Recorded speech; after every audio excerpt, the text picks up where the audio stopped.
السلام عليكم ومرحبا بكم مره جديده معايا في القناه. كنتمنى كاملين تكونوا على خير وبخير. اليوم ما شاء الله غادي نقترح لكم طاكوس بحجم عائلي كيجي سهل وكيجي لذيذ بزاف. كنتمنى انكم تجربوه.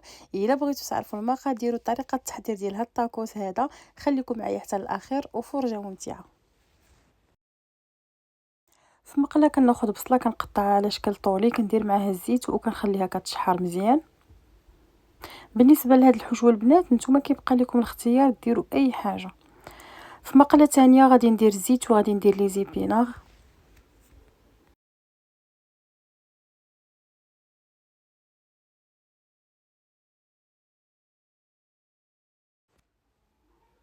كما كتلاحظوا معايا البصله هي كما كتشوفوا تشحرات، وبالنسبه لي زيبينار حتى هما. هنايا زدت مع البصله شويه ديال البزار وغادي نزيد معاها الملحه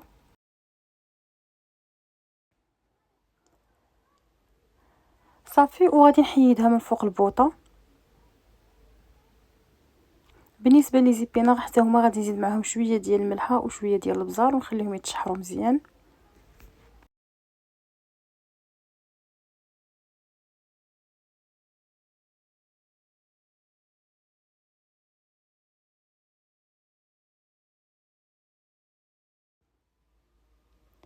في نفس المقله اللي شحرت فيها البصله غادي ناخذ معلقه ديال الزبده، غادي نديرها كتذوب وغادي نزيد معاها الشامبينيون ونزيد معاها طريفات ديال الدجاج.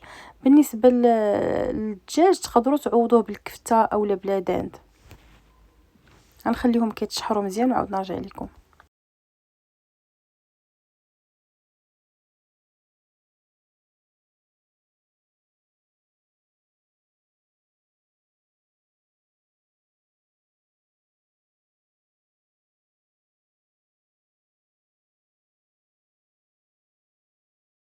هنا منين بدا الدجاج كيدخلو الطياب غادي نزيد معاه البزار،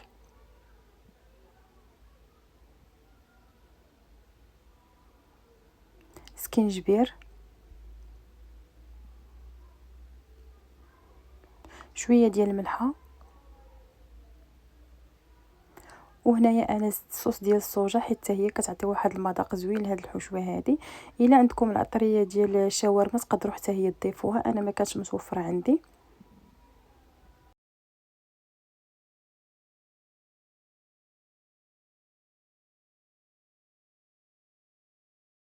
وفي الاخير هنايا زدت تومه بودر.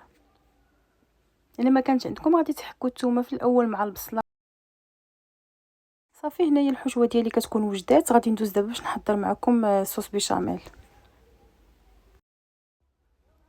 غادي ندير معلقه كبيره ديال الزبده، غادي نخليها حتى تذوب، وغادي نضيف معاها معلقه كبيره ديال الطحين، نخلطهم مزيان ونضيف معاهم نص سيطرو ديال الحليب، الملحه والبزار. غادي نخلي الصوص ديالي حتى تعقد.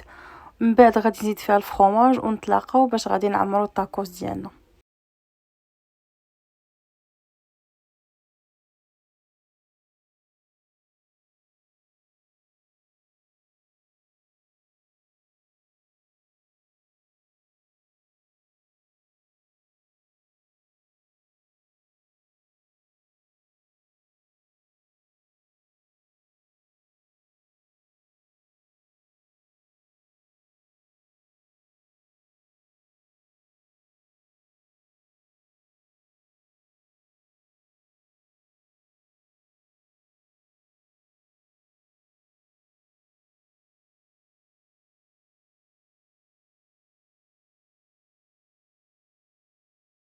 وهنا كتكون صوص بيشاميل ديالنا وجدات. غادي نزيد معاها فرomاج.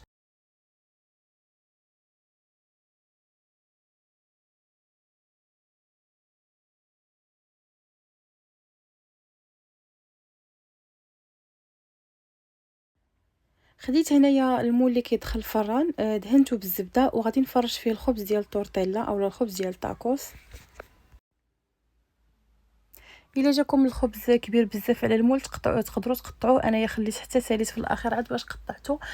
كما كتلاحظوا معايا تما قليت حتى الفريت حيت ضروري الطاكوس كيكون فيه الفريت. فرشت الوريقات. اول طبقه درت هي صوص بيشاميل، درت البصله، درت الدجاج لي زيبينا ودرت الفرomاج، درت طبقه ديال الصوص بيشاميل عاوتاني ودرت فوق منها لي فريت ودرت الفرomاج. واخر طبقه من بعد ما سديت الطاكوس ديالي هي صوص بيشاميل الفرomاج. انا كانت مشى ليا المقطع فاش كنت كندير في الحشوه. مهم غادي ندخل الطاكوس الفران ومن بعد نطلقه.